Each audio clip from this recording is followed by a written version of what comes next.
Welcome to the Scary Basement. Each week, me and my friend Mikey are drawn inexplicably and supernaturally to this basement, which is full of cursed puzzle boxes, wardrobes that lead to other worlds, and a necklace with 2020's Demon of the Year trapped inside of it.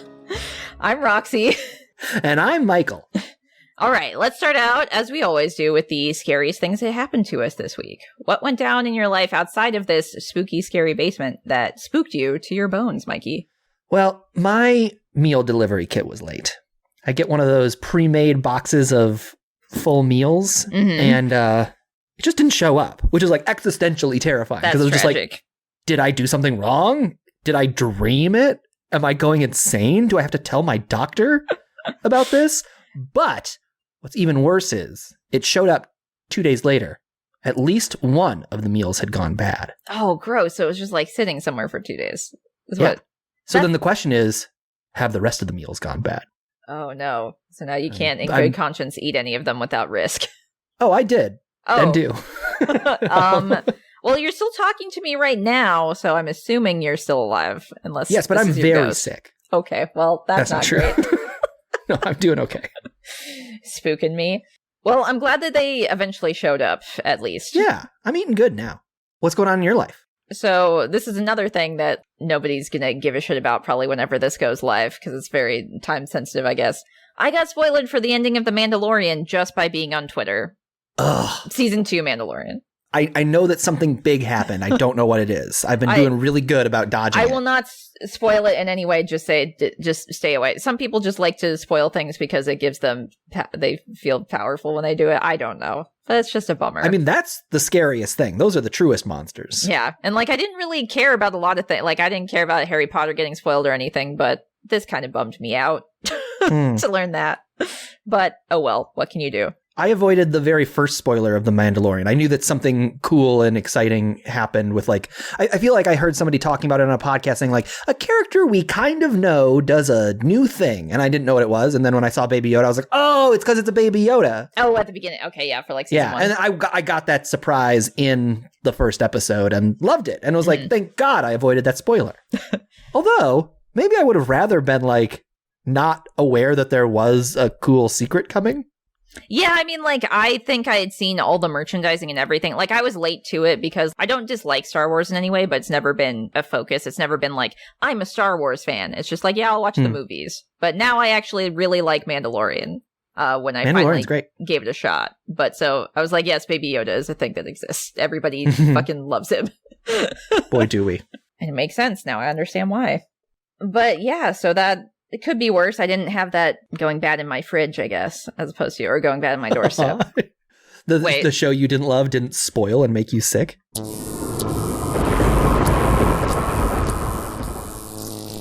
There he is. Is it him? He's here. DemonBot's here. Greetings, mortals. Have you watched the film I have assigned for you, or your soul's forfeit? Yes, I did watch it. Please don't kill me. Mikey, did you watch it? I watched it. Okay. Don't worry, DemonBot. Good. Good. Then you may keep your souls. For now. Please prove that you have watched the film by summarizing the plot. Yeah, so this week's movie was The Thing. What a freaking movie, huh? Yeah, it sure was a movie.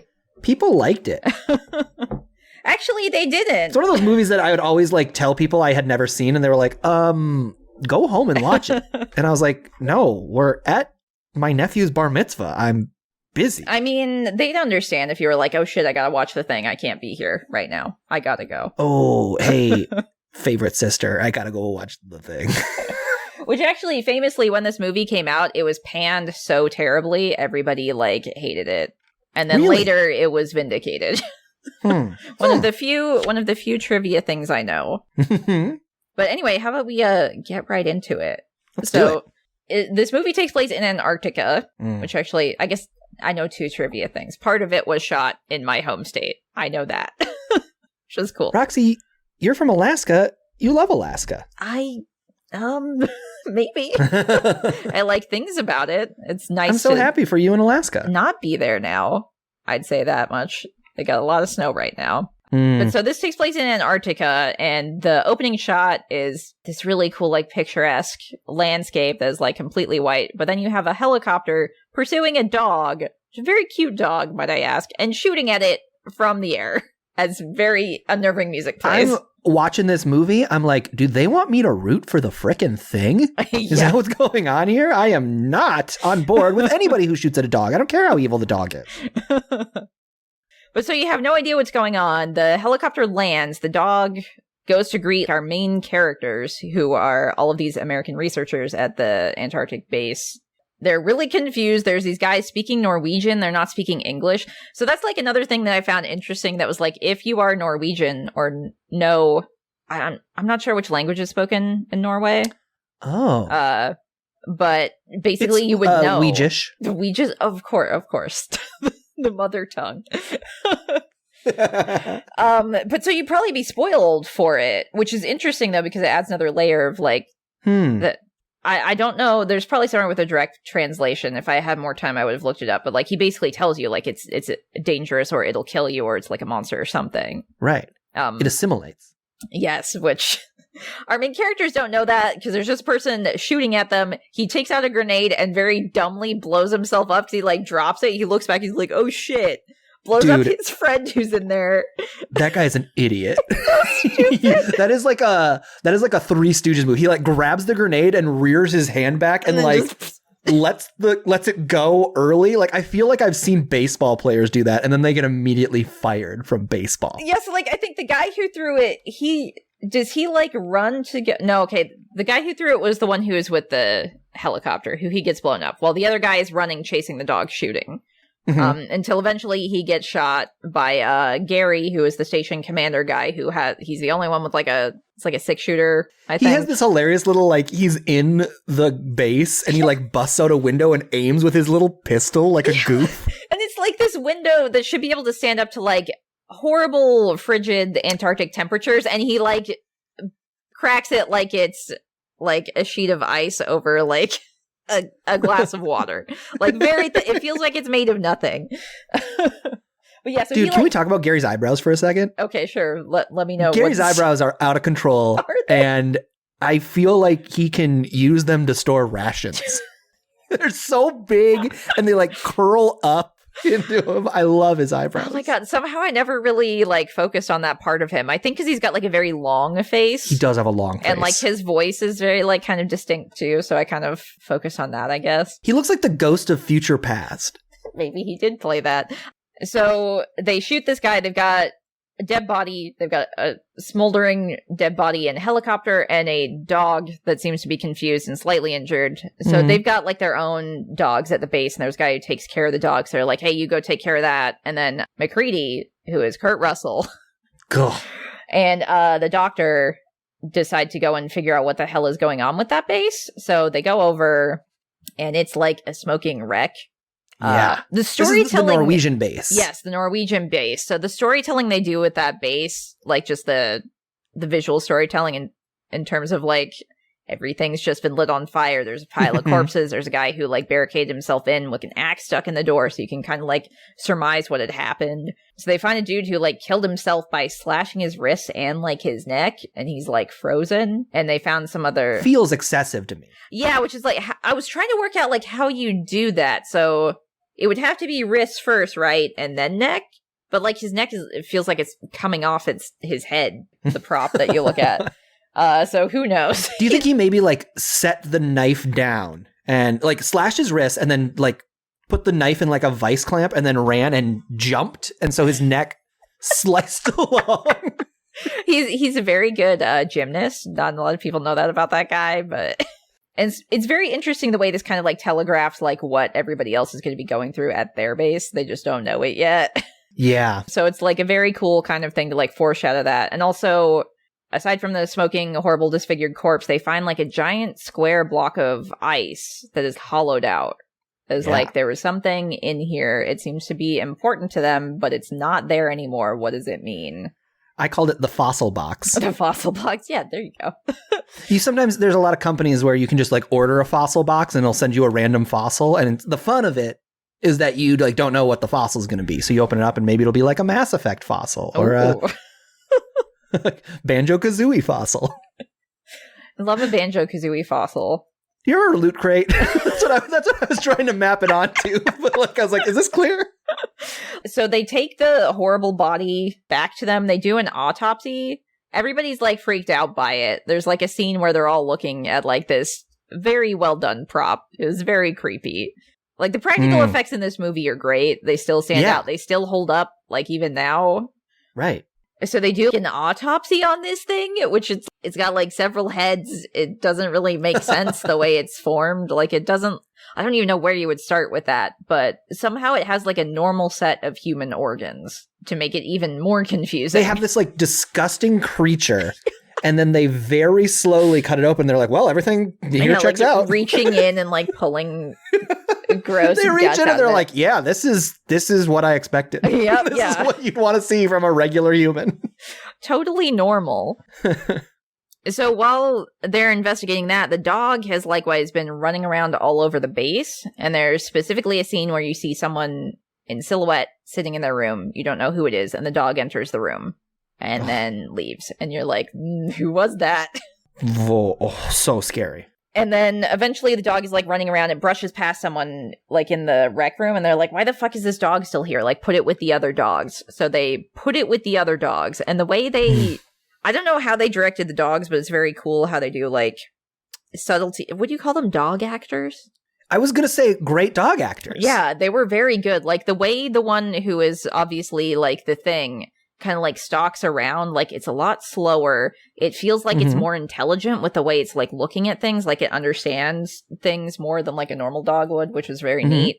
And then when they put it in the pen with the other dogs, it just kind of walks in quietly and like sits there and the other dogs are freaked out.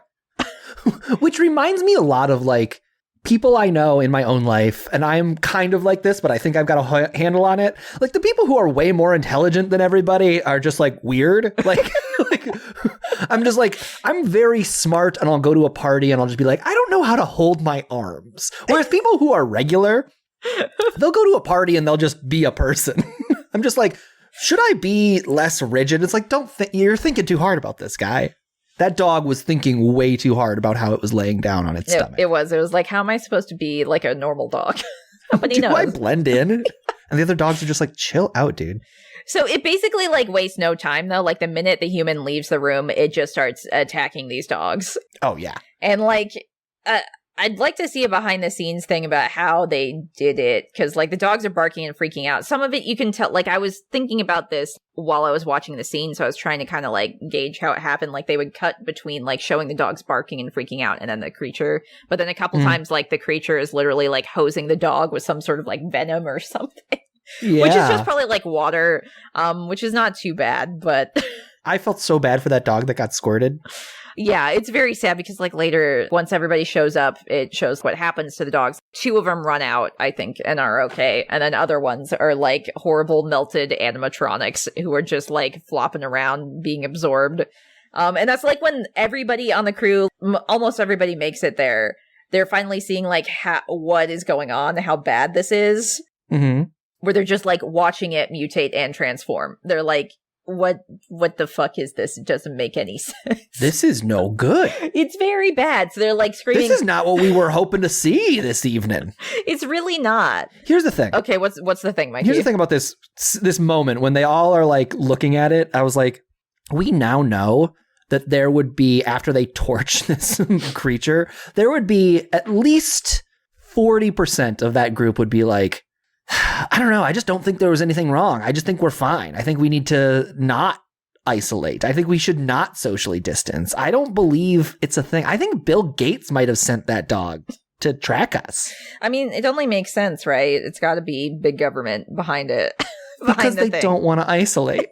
They're just like, I just don't want to do this. Putting on a mask is just uncomfortable, so I'd choose not to do it because I don't care about anybody else or my own health. I have a doctor's exception. Can I see your manager? The answer is Child shows up and he's like, no. Yeah, he's like, I got a flamethrower. It's going to be on fire now. So Child shows up and he lights it on fire while it's like trying to get away. I think part of it's like trying to get through the rafters to like escape. But it's freaking out. It's screaming while it's on fire. And they're all just kind of like watching like, what is happening?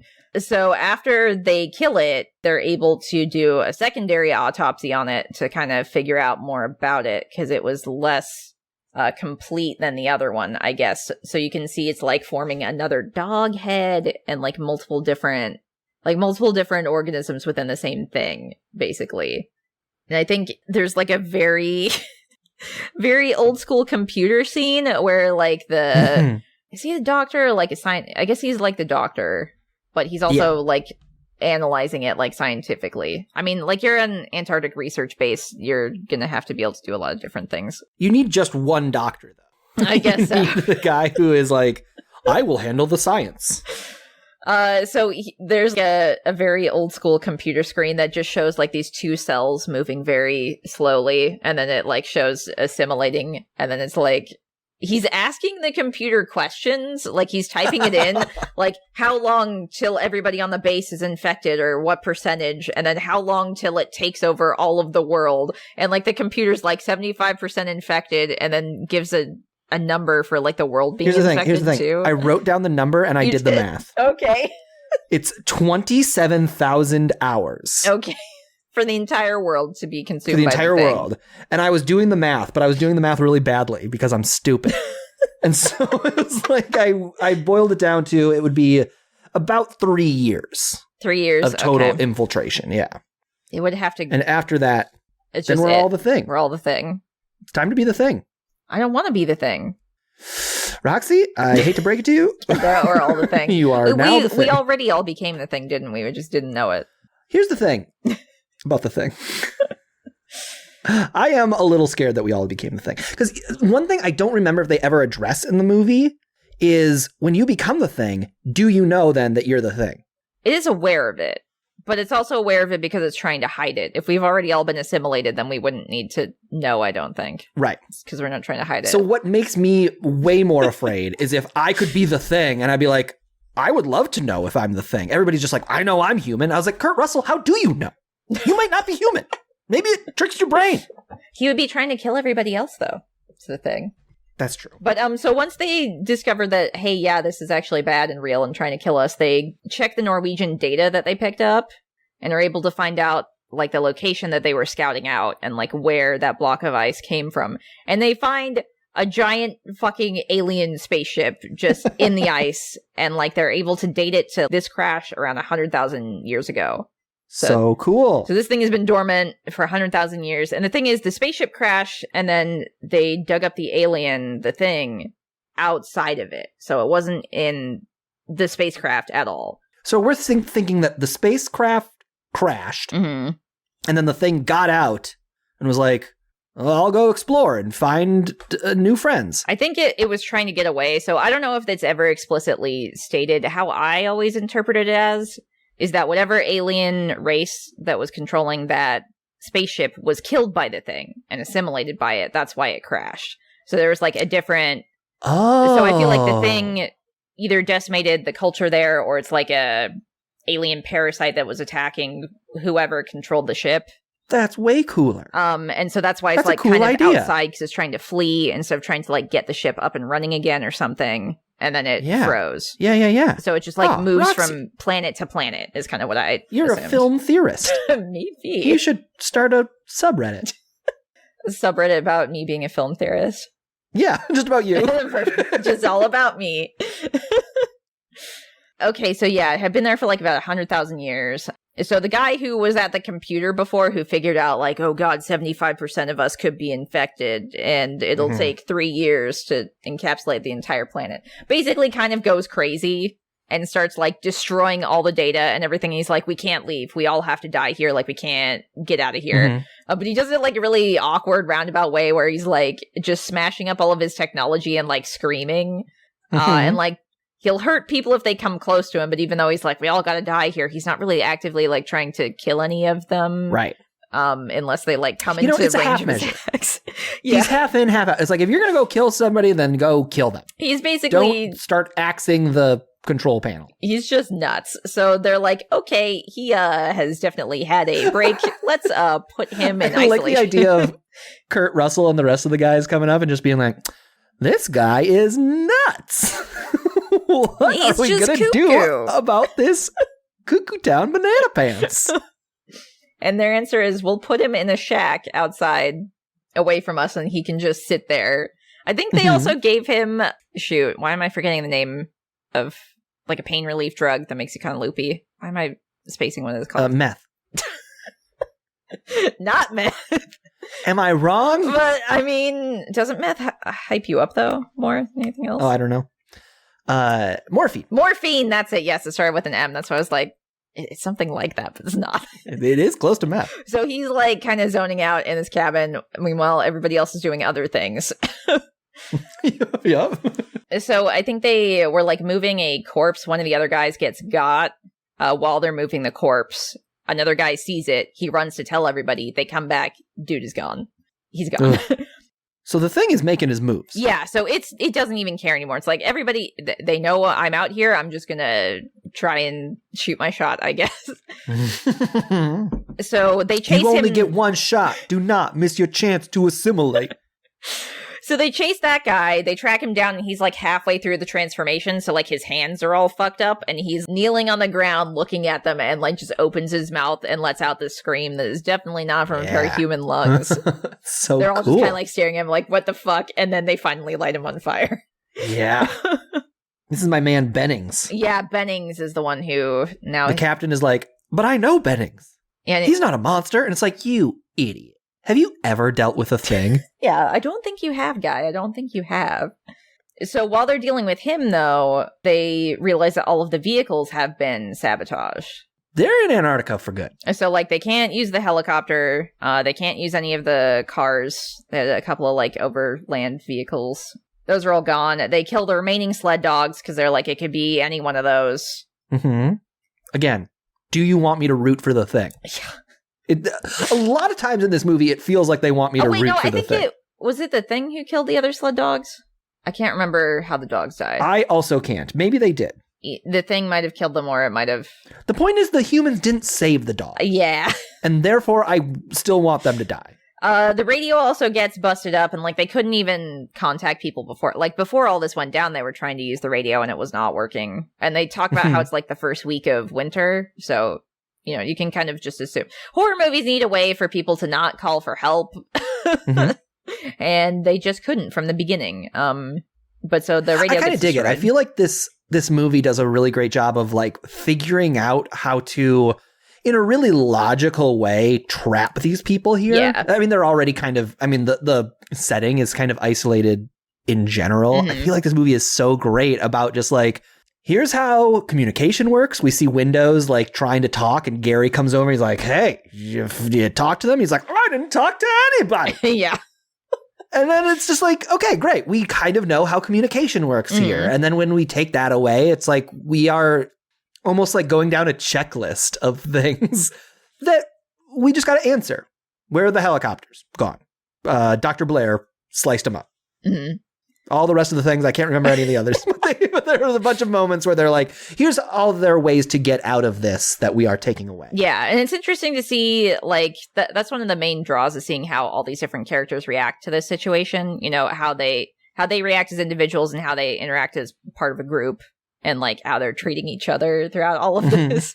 Because, I mean, that's kind of, we'll get into it later when we're talking about, like, the bigger overall themes and stuff here, too. But it's just kind of like, you know, how we communicate with each other. Would you say these men have high emotional intelligence? I feel like they're so reactionary trying to stay alive. It's kind of hard to tell. What do you think? Do you have an answer to that? Not really. No, I was just kind of realizing in the moment is like, these guys are kind of just on to the next thing, as opposed to like trying to empathize, trying to see where like, do I know enough about my friend to know when he's become the thing? Yeah, I think also because you don't really know, like, how, like, does the thing assimilate your memories? Like, they don't know that, so it's kind of hard to gauge. So it's like, even if it was like, ask them a question, only they would know. Like, maybe the thing would know that too. Or it's just, like, scary. Good at kind of learning how to act like the person act and, like, copy their mannerisms and their voice and stuff. You kind of... It's not ever told because they don't have enough time to, like, figure it out. Sure. Really. I also never cared about that, I don't think. Yeah. This movie, I think, was, like, pretty good at showing you how its rules work, as opposed to the movie watched last week, It Follows, where they have one scene where they sit you down and say, here's all the things you need to know about the monster. Yeah. And this is like... doesn't exactly adhere to them as strictly as I would have liked. But so they know everything's bad. It's turning into our people. We gotta try and figure out a test to do. So they know it reacts to like different living life forms. So they're like, we've got some clean blood. How about we see how it will react to the clean blood? So like if it, we can compare our blood against the team members' uncontaminated blood, it will try to grab it. Because they've been able to deduce that like each part of the thing is like a separate organism. So they go to do that though, and all of the uncontaminated blood has already been destroyed. So these guys got to Antarctica and they're like, step 1 of 1.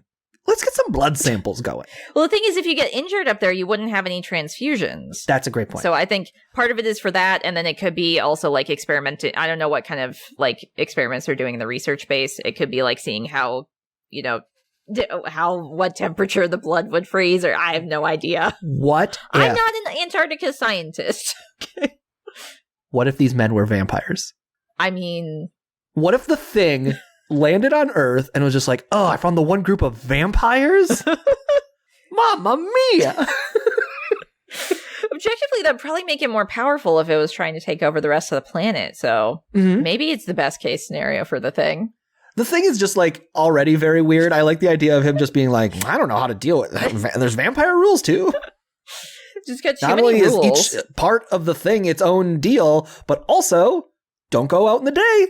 Maybe it's a prequel to 30 Days of Night, because that is also set in Alaska. You know what? That's a great movie that I've never seen. My gut instinct is like, that's such a great premise for a movie. I was like, oh, that must be an awesome movie. I have no idea. I feel like we might need to see it one of these days then, Mikey. I would love that. I have a feeling we might have to. So because the only people who had the keys to the storage where that blood is Gary with the magnificent eyebrows that Mikey loves. I want to kiss them. McCready, Kurt Russell, takes command instead, which like Childs for a minute is like, hey, let me take command. And they're all like, nope, can't have you do that. Did we ever see Childs act weirdly? Like, he's kind everybody, you're right. Everybody is just like, we do not want Childs in charge, but he kind of like, it feels like he's, I don't know.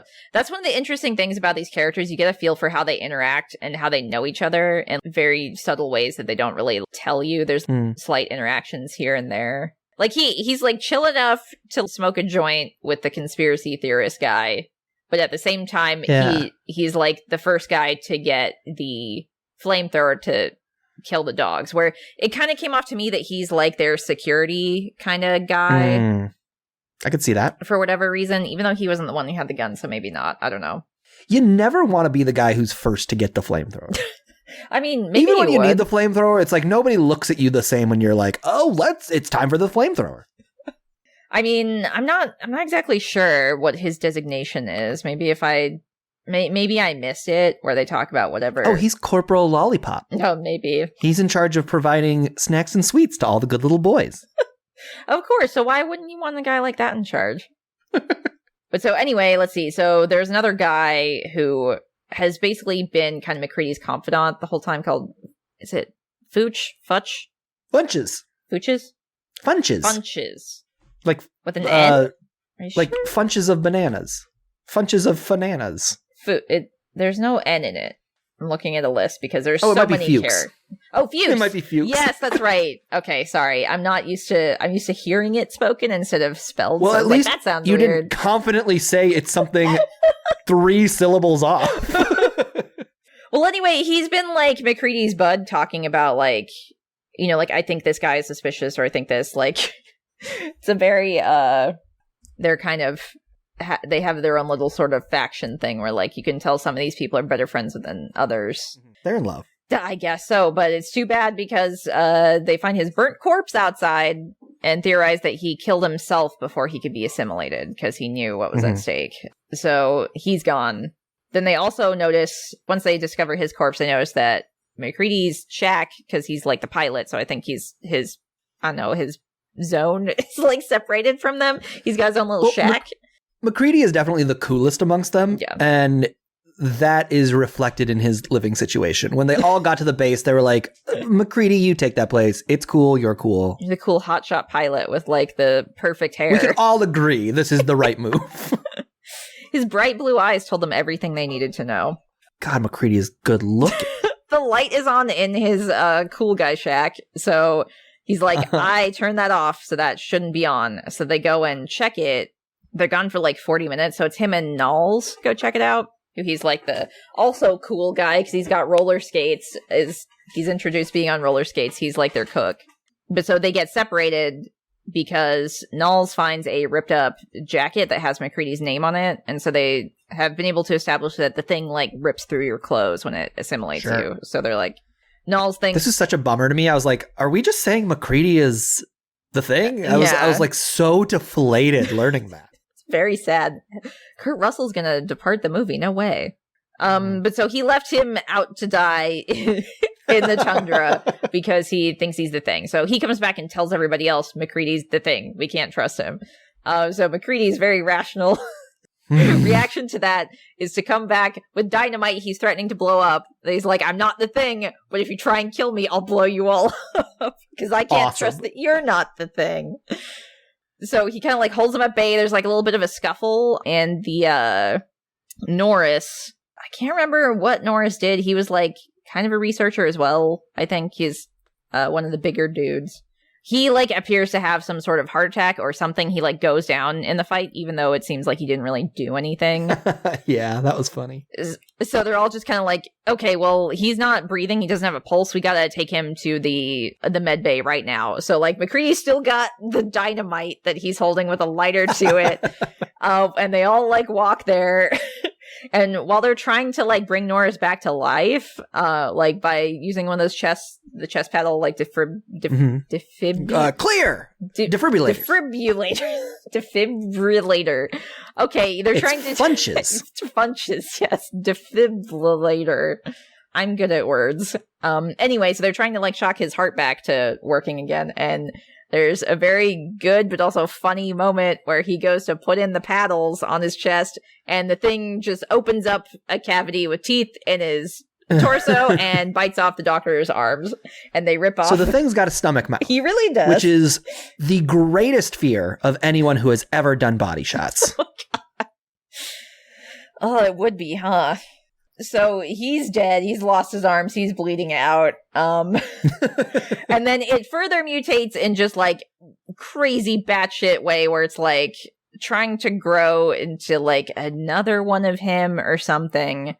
They're like lighting it on fire, but like the head detaches specifically, and then like mutates to grow these eye stalks and these legs, and it's just all these practical effects. It's like it's very well done and very gross and very terrifying. It's so cool. It still holds up even now, and just like I would take, you know, a physical prop like that any day over CG, even if it looked like less convincing. I was thinking about that, and I think I'm just at the point where it's like I would have preferred CG of today. But my great fear, like I know that they made a, I think a prequel to the thing, right? In like 2011. Yeah, it's not good. And I hear it's bad. It's very bad. If I would have had more time last night, I literally would have rewatched it to see how bad it was again. Yeah. That strikes me as the era when like CGI was looking kind of rubbery, when things were looking a little PS2-ish. Yeah, and they couldn't get the lighting right. Like the lighting is a big thing of why so much of that CG, like early CG, looks so bad. Oh, that makes sense. Yeah. So I think I would be up for a Thing remake today with computer graphics. So they are actually doing one, which I did not realize. Oh, really? It was announced this year that they're doing a remake. There might be more info about it. All I know is that it got announced. I don't know anything beyond that. I should write it. You should. I'd rather have you write it probably than whoever they hired. No offense. I don't know who is actually writing it. They might be fine, but it's makes me think. Jesus Christ, Roxy. Well, I guess so look who you've made an enemy of. Not going to the good place then. But I hope it's not just like a cash grab thing. Normally with horror movies, you got a 50-50 shot of it being that. So I should look into it and find out instead of just theorizing right now. Okay, so after it escapes on its own, I think that's what kind of tips off. The head tries to escape on its own. They luckily light it on fire, and it looks very funny lit on fire with his little legs kicking around. I love that part. So McCready comes up with the idea of the blood test because each part of it is an individual like life form, so it will react to it, even if it knows that reacting to it without itself like give away the ghost. Yeah, exactly. Like it doesn't have control over that. It will just like react to it. So it comes up with this blood sample test where everybody is going to put some of their blood in a dish and they will have it react to heat, like this heated up wire. And based on that, that's how they will know. Such incredible visual storytelling. The fact that they can just hold a petri dish and put a wire in and have a little smoke discharge and just be like, okay, that tells us that they are not the thing. It's so smart and so cool. I love it with my whole heart. I'm so glad you love that, because that's like one of my favorite scenes too. Like the tension is done so well, and the way they had the visual storytelling kind of like separating McCready from everybody else, like just with the camera work. And he's slowly like cutting people loose as he's testing them. Awesome. It's so good. Trying to remember the exact order of this. So they test like... Did you have any thoughts at this point? Like, do you remember the first time you saw it, like who you thought was turned? Oh gosh, it's been so long. I think I probably thought Childs was more suspicious because of the way that it seemed like he wanted to take control of it. So I was like, yeah, the thing would probably want to do that tactically, so then it could like order around everybody in a better way. That's who I had written down too. At here, I'm like, I think it's Childs, but I think it might be too easy if it's Childs. Yeah, and then also Gary, right, Gary with the eyebrows. Yeah, I was like, the key to the blood. Yeah, where it's like he had the key to the blood. That seems like it was kind of obvious, but it's like maybe it was him as well as Childs, and so like it tried to shoot its shot with Gary, fucked it up, so it's also Childs or something. So like he can relinquish control or whatever, and still have a guy doing stuff. They test everybody, and they're slowly untying them until the conspiracy weed man, who is named Palmer, I believe. So yeah, like we were talking about the tension with the scene, how they're testing everybody. The minute they test Palmer's blood, it just like explodes like into this little thing. It makes like a screeching noise, and like he starts just like vibrating on the chair while both Childs and Gary. Greg was the last movie, are tied up next to him, and they're like freaking out, like, untie us, and he's just like vibrating, transforming into the thing, because he doesn't have to hide anymore, to the point where it like tips up the couch, so they're like still tied up to it, like at this angle, like trying to struggle free. And then Windows goes over to try and like stop it, but like he just stops in front of it and is like, oh shit, like he's freaked out by it to the point where he wastes way too much time and gets attacked by it and absorbed by it. And there's a very funny sequence of it like grabbing his face with his face mouth and just like whipping him around the room. I'll miss you, Windows. Yeah. So the thing is broken free though at that point and tries to run. They light it on fire. Then Windows is in the corner being infected, and then they light him on fire too.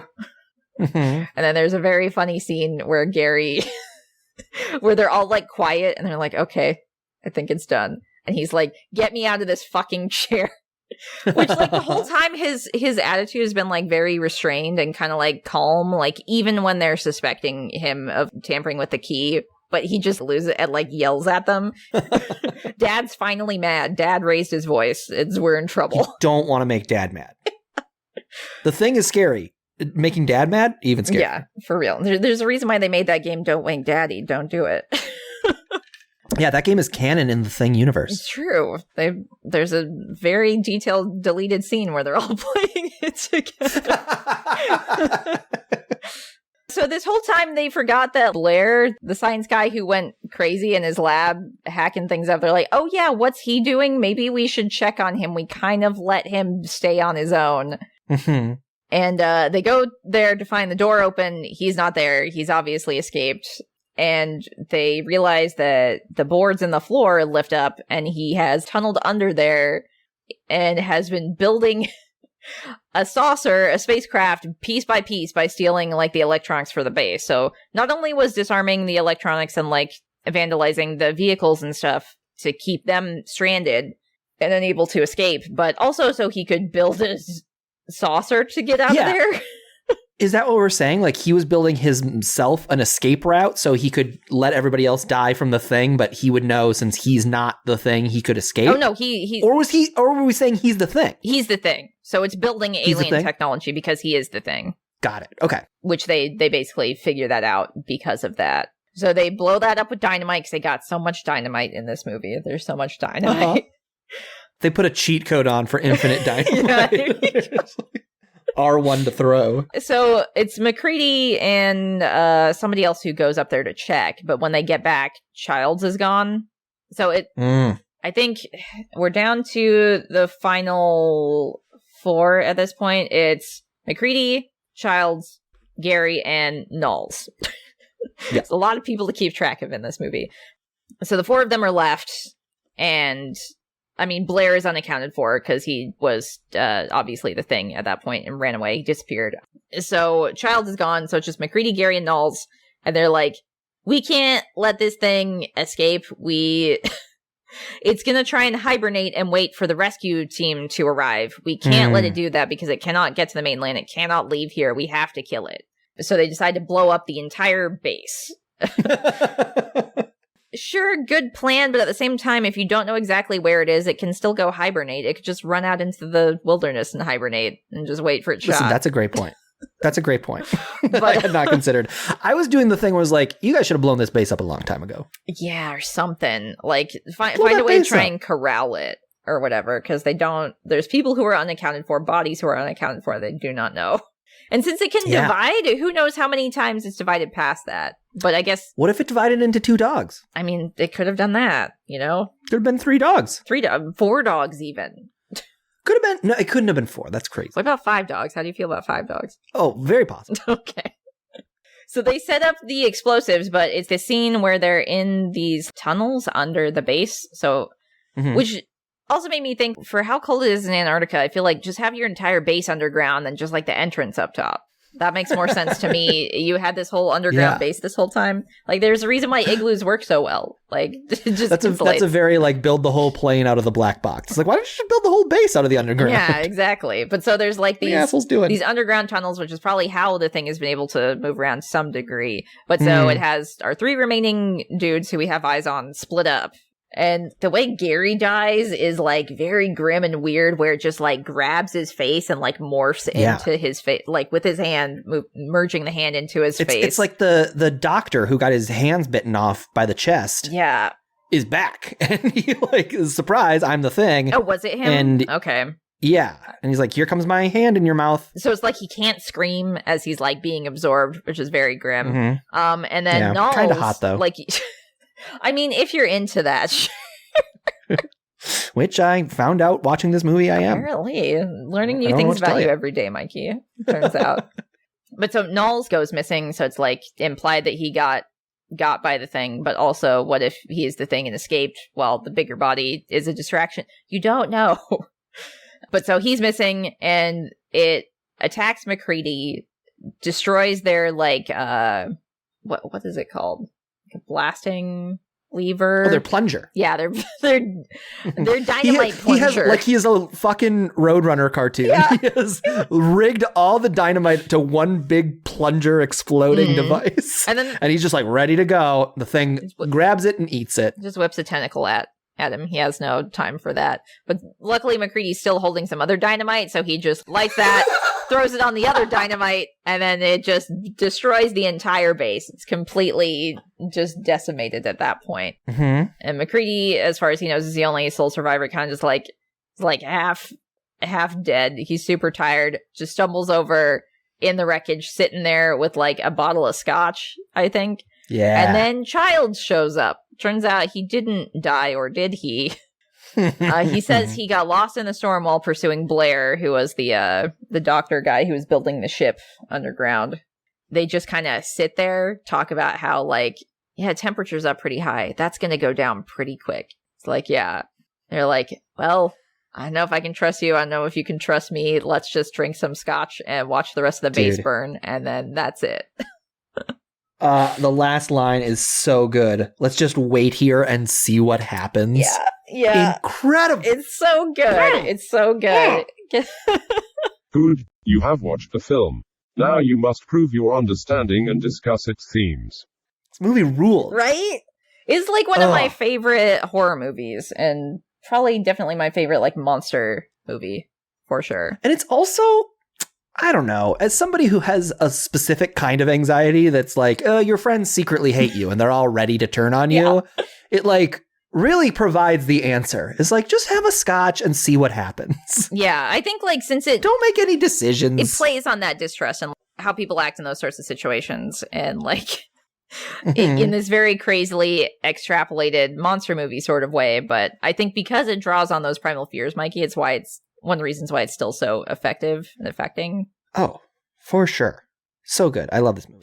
So I guess we're kind of getting into that, I guess. Is that what you think the big idea of the movie is? Like, what do you think the big idea of the movie is? I think, yeah, there is a lot of like, our friends are against us, but something that was kind of sticking to me, and I don't know if it was like intentional or not, but one thing that was so frightening to me was this idea of dying without purpose. I feel like the fact that they had never heard of the thing, and that all of a sudden within like a 24-hour period, they're like, okay, well, this is the thing I have to give my life for, is such a bummer to me. Yeah. I want to like, if I want to give my life for something, it's like, I want to like give my life to like save my child, like somebody I've known for a couple years. You know what I'm saying? I don't want to just like be presented with a problem. Like, my life wasn't this a day ago. Yeah.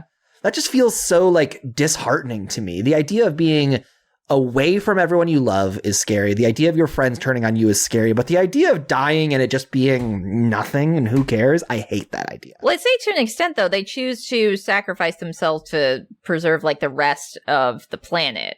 I mean, no one will know that they did it, but theoretically, like, that's what they're trying to do. And that's the thing. I need people to know. I get that. I need to send a message that, like, I died for you. Build me one statue. The thing, too, Please. is, though, like, it's very nihilistic because you have no idea. Like, they could have done all that, and then it amounted to absolutely nothing because Childs is the thing. He's going to kill McCready whenever he feels like it, or just watch him die, and then he'll be, like, the only survivor.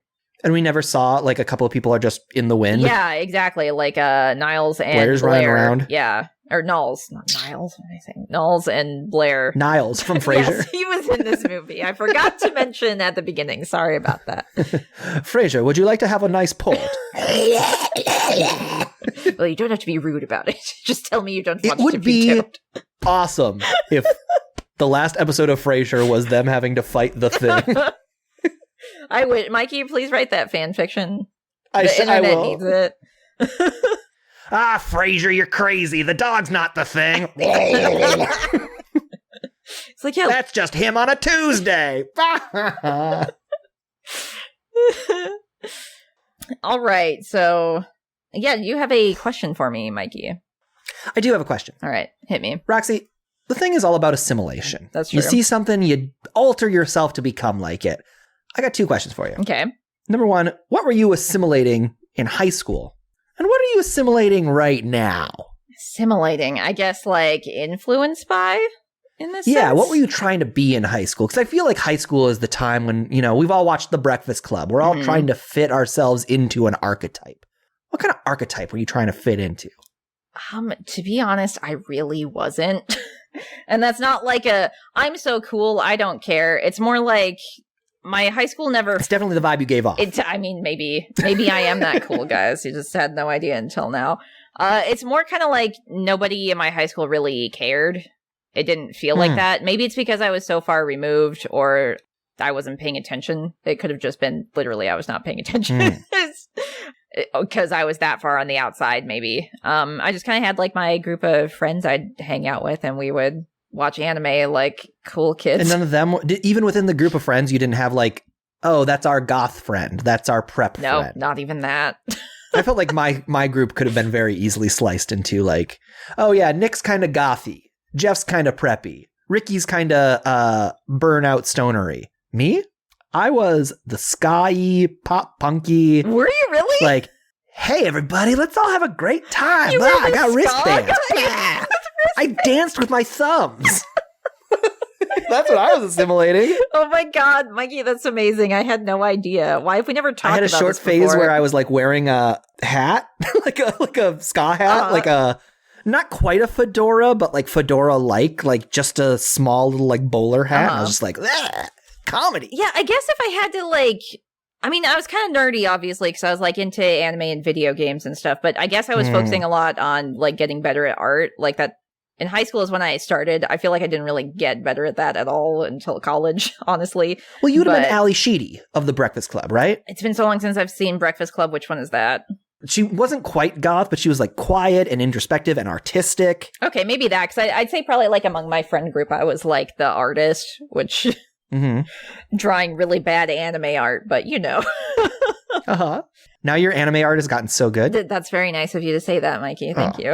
It's the best anime art I've ever seen. But I feel like I haven't really changed so much since then. I kind of feel like I stay in my own lane. I don't know. I'm doing Twitch, so does that count? I'm trying to do Twitch things. Maybe. I feel like there are a certain amount of like Twitch personalities or like certain things you have to do when you're on Twitch. Like, somebody comes in the chat and you're like, welcome. Yeah, I guess maybe being a little Remember more. to like, subscribe. Like there is like this certain amount of like turning up the volume on your own personality that you have to do. I feel like I don't have like the bandwidth to do that. I feel like I'd act like exactly the same way. Like maybe I'd be a little more subdued or like a little more engaging. Might be immune to the thing. Maybe I would be. Would I be the only person in the world immune to it? Yeah, you're just like stoic. You're just yourself. You're just doing your thing. Thing tries to assimilate you. You're like, nah, I'm set. But also, maybe I just don't have enough self-awareness to be able to tell. So who knows? It could be either of those things. I'm having trouble pegging you into one group because you're right. You're not necessarily like a Twitch personality type, but you're just your own little Roxy thing. Which I feel like if you're on YouTube or something, like you're more like affecting like there's certain things like calls to action, you know, and it's something that's recorded and more like condensed and edited. Whereas like a stream, I'm streaming for like 6 hours. I can't even imagine trying to put on some sort of persona for 6 hours. That would be like the most tiring thing in the world. That's how the thing feels. I mean, I would too if you gotta just keep, pulling yourself literally in all these different directions and trying to fit the mold of other people and dogs. Nobody ever thinks about how hard it is for the thing. You know? Why are we not thinking? That's true. We assume that the thing just like flips a switch and is a dog. No, they are like in the same way that like you ever get into chair pose in yoga. Oh, there you go. Like you're tensing muscles that you didn't know you had to keep it together. So Mikey, we heard that you were a ska dude in high school, but what are you assimilating now? Now I feel like I would love so much to be a bubbling, thoughtful professor type. Oh, really? I want to be the kind of guy who's just like, you go to him with like a philosophical question. I'll be like, well, let me talk around it for a while and kind of espouse a worldview. Maybe you get something out of it. Maybe you don't. Maybe you're too smart to take anything from a faux guru like me, or maybe you're too dumb to even understand what I'm saying. But the point is, I'm kind of in my own world. I'm kind of absent-minded. I'm fluttery. I'm floaty. I'm watching the clouds go by and I'm like, hey, that reminds me of a rainbow. And people are like, wow, is that deep or not? Or is it dumb? And I'm like, interesting. It sounds to me like you mastered it perfectly by that entire That was pretty bubbly professory, wasn't it? You did it. You did it. Thank you. So, at a scale of 1 to 9, because 10 doesn't exist in the basement, 10s are not allowed, even though I've said it multiple times. You need to bleep this out. I'm not allowed to say that. No, we can acknowledge that it doesn't exist in the same way we talk about, I was trying to think of something that doesn't exist, but it's in the basement, it's all real. DemonBot won't I was going to be like Bigfoot. Like, we talk about Bigfoot, but it doesn't exist. But there is a Bigfoot in that corner as I'm looking right now. Okay. I thought the DemonBot just hated 10. Maybe I'm incorrect. We can talk to him later about it. We're not dead yet, so it's probably okay. So how likely do you think it is for the thing to happen? 1 to 9. A 4. A 4? Well, okay, so is it Fermi's paradox that suggests that, like, if there are really infinite universes and infinite space in outer space, that logically we should have made contact with aliens by now. We haven't. So what's that about? I believe I've heard it referred to as Fermi's paradox. Okay, I'm not like an couldn't expert remember. on it. I know of that theory. I just didn't realize what the name was. But it's like, yeah, I think it's likely that we will encounter an alien. It hasn't happened yet, so I put it on the lower half of things. But I think it's very likely we'll run into an alien. And the other part of the 4 that adds to me, how likely is it that my friends will turn on me? Very likely. Oh, I'll never turn on you, Mikey. So confident. No, you can. Well, unless you murder someone, then we'll have to rethink our friendship. I can do anything else? I'll come up with beat the shit out of a state senator? Well, That's probably fine. Do I need to give you the name of the state senator first? Probably. Okay. It's probably okay, though. Just not... I'll submit a list of names to you, and you can... I can trust you'd never heard a dog, like The Thing. I would never hurt a dog. So, no, that's true. Even if I turned into a thing. Yeah. I see. I can trust that about you. How likely do you think it is to happen? So I was basically thinking the exact same thing, which 4.5, whatever 50-50 is. Like, we have no idea what aliens are out there, if they exist. And if they do exist, one of them could be like The Thing. So I'd say 50-50. Sure. They say it's likely that they're like The Thing. It would be nice if we could be friends with them and they won't try and kill us, but we won't know until we ever meet them, or just our planet burns out and we never meet them. It should be sad. We'll find out. I hope we find out someday. It is time to collect your souls. I mean, it is time to collect your bets. All right, so last week we had a bet. Boy, did a very important bet that was. Does the fourth actor listed make it to the final four? So it's the old 4 for 4, as they call it. So the final four was Mac, Childs, Knowles, and Gary. And so, Mikey, you said yes. I said no. I said yes. Sorry, I should have asked you what you said instead of saying your answer like a asshole. You remember. You were there. It's true, I was, but I spoke over you like a jerk. So I said no. And we had to, like, go back and check. And the answer was no. No. So I actually got it this time around. You did it. Which the fourth listed actor was Palmer. David Clennon. David Clennon. Who is the conspiracy weed man, as I referred to him as. So sadly, he did not make it. He got a pretty... I called him a punk rocker, or who I wanted to be in high school. He's who you were aiming for. You could still... Yeah, I just wanted to be Palmer. I wanted to smoke one joint and be angry. Talk about government conspiracies. Okay, so we got some more time left. Mikey, do you want to play a game with me? I would love to play a game. Okay, so how about the game where we generate a random horror movie using a random horror movie generator? And figure out what the title of that, or like what that movie would be about. You can give like a synopsis, elevator pitch, maybe. I would love it. Okay, so I'm gonna hit the randomator. The randomator. What website are we using for that? Generatorland? Yes, the one that you chose. So I'm going to click it. So good. Okay. So the title is Lair of the Faceless People from the Black Lagoon. Oh. Black Lagoon is fish people, right? Historically, yes, but in this scenario, it can be whatever you want it to be. I'm going to use the historical context of the Black Lagoon to describe it as a fish people. They don't have faces, obviously. And lair makes it sound like they're like luring you in. They're like, come to my lair, like you go in. So I'm going to say that the lair of the faceless people from the Black Lagoon is downstairs ice cream shop. Downstairs ice cream shop. Interesting. Yeah. So they lure them in. So you're like sweets. walking down the street and it's like the steps go down and you're like, oh, look at this little ice cream shop. I didn't even know. And you go down there and it'd be like, no face people and they're fish. Oh, shit. And it's the secret of the town. They serve you. They do not. They do not attack. They're just here to make a small amount of profit on each ice cream cone and turn a healthy business. It's just their lair, you know. Nothing about that lair. It doesn't have to be dangerous. It can just be a lair. Sometimes a lair is just a lair. Sometimes a lair is just a lair. I've said that for years. It's true. If there's one thing I know about you, it's that you always say that. You never stop saying that. All right, you want me to give you a title? Yes, go for it. Okay. Your horror movie title is Cave of the Trouserless Zombie from the Darkest Reaches. Can you please copy paste that? I need to read that again. It's in there. Cave of the Trouserless Zombie from the Darkest Reaches. So zombie singular is what stands out to me immediately. There's only one. Only one trouserless zombie. And he lives in a cave, probably because he's really embarrassed because he no longer has his trousers. And he's a zombie, so he can't articulate words, so he can't ask for somebody to give him a spare pair of pants.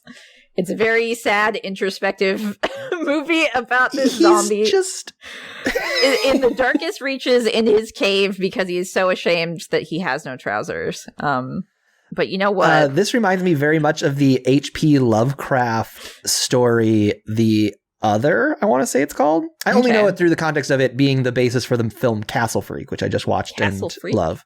Castle Freak. Okay, interesting. I've never heard of that. Roxy, it's an all-timer. Okay, maybe I should watch it. But it's about a man who grows up isolated from everything, and he just can't communicate. He never learned how to talk, so he's just his own weird, monstrous self, and at the end, he looks at himself in the mirror and shatters the mirror. This poor trouserless zombie, he just can't communicate his needs to the rest of the society. And so he's just sad and alone outside, and I assume if teenagers come and find him, he would lash out. Yeah. Until that one teen who stays to actually try and talk to him. But there's always the risk that he's going to eat the teen's brain. So there's some tension, but they become unlikely maybe friends. This teen wants to have their brains eaten. Maybe their parents are going through a divorce. I'd like to assume that the teen gets him some pants and they go on an adventure so he's not stuck in the darkest reaches of the cave anymore. It's a buddy comedy eventually. Cool. It starts off very sad, though. That does give me hope. Good. That was the theme of the story. Where is he? You know, DemonBot always goes away right when we need him. And well, he's busy. I mentioned he's running errands. He's got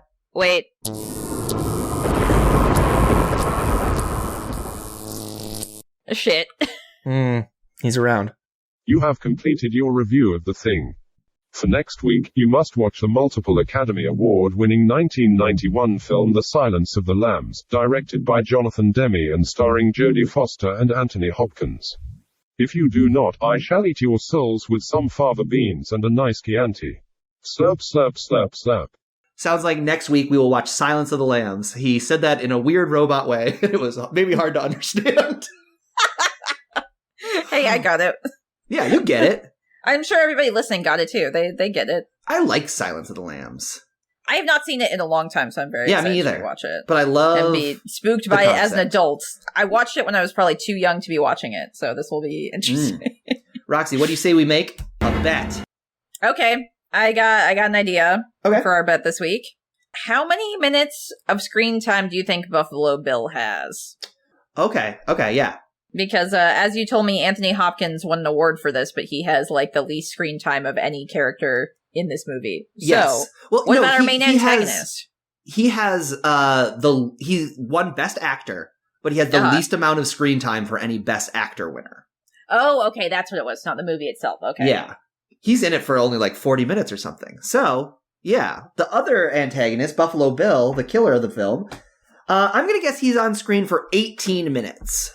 Okay, I'm gonna one-up you again and guess 25 minutes. You're gonna go first next time. How does that sound? Okay. The pact is sealed. The bet is confirmed. Whoever is closest to the amount of screen time for the character Buffalo Bill shall be the winner and receive the prize of a sewing machine and tailor's kit. Slightly used. Okay. Let's end on a happy note, as we always try to do. Yeah, you want to send the viewers home happy. Yeah, so what is making you... Their listeners. happy this week, Mikey? One of my very favorite emo bands, the Early November, their lead singer is a man named Ace Enders. And he teamed up with another emo man that I like, named Dan Campbell. And they put out a 6-song EP. I don't know when. It could have been any time in the last 10, 15 years. They put out a 6-song EP about one of my favorite TV shows, Friday Night Lights. Recently? I just found it recently. You just found it? Okay. Because I was going to say, that show was from a while ago, so that's cool that they were inspired. They did a rewatch and were like, hey, you know what? Let's make a song about Friday Night Lights. Yeah, it's so good. It's called Clear Eyes Fanzine. By Dan Campbell and Ace Enders. I am pulling it up now. It's from 2019, so last year. Is Ace Enders a real name? I feel like that's got to be a stage name. I honestly don't know if that's his real name or if that's the name of his side project. Okay. I don't know much about Ace Enders. It's pretty cool regardless, though. Yeah. Gotta say. And it's just so fun. It's just from the perspective of different Friday Night Lights characters, and it's so great. And it was just really fun to hear this kind of new take on some of the emotions that I felt watching this show. Oh, cool. Unfortunately, I am also being stalked by the man I incorrectly fingered as my mother's murderer. Oh, well, that's unfortunate. Just kind of bringing you down after you were so high like that. And he's got an axe to grind. He's kind of literally, maybe. So you should probably watch that. I mean, he's been using my axe grinder. Oh, okay. That's what that noise He's was broken in the my background. house, and I was like, "Who's been using my axe grinder?" I was wondering what that noise was this whole time in the background. Cotton Weary, the man who said murdered my mother. Well, yeah, is that... I don't know what to say to the fact that you are about to die soon. It's going to be terrible for the podcast. Yeah. Unless you can... agree. That's my number one concern, too. I mean, yeah, it'll be sad if you die and all that, too, but I'm just thinking about how to fix me and my problems right now. I hear you. All right. So, next week, Mothman. Big time. I'll bring Mothman to your door. I'm going to meet him, hang out with him. It's going to be great. I love it. And I love him. Good. I love you. Will. Thank you, Mikey. I love you too. Aww. I'm sorry I was so flippant about the fact that you might be killed by a killer. That's not a thing friends do. Well, friends are also their authentic selves. This is true. All right. I will see you next week with Mothman, Mikey. Sounds good. All right. Bye, everybody. Goodbye.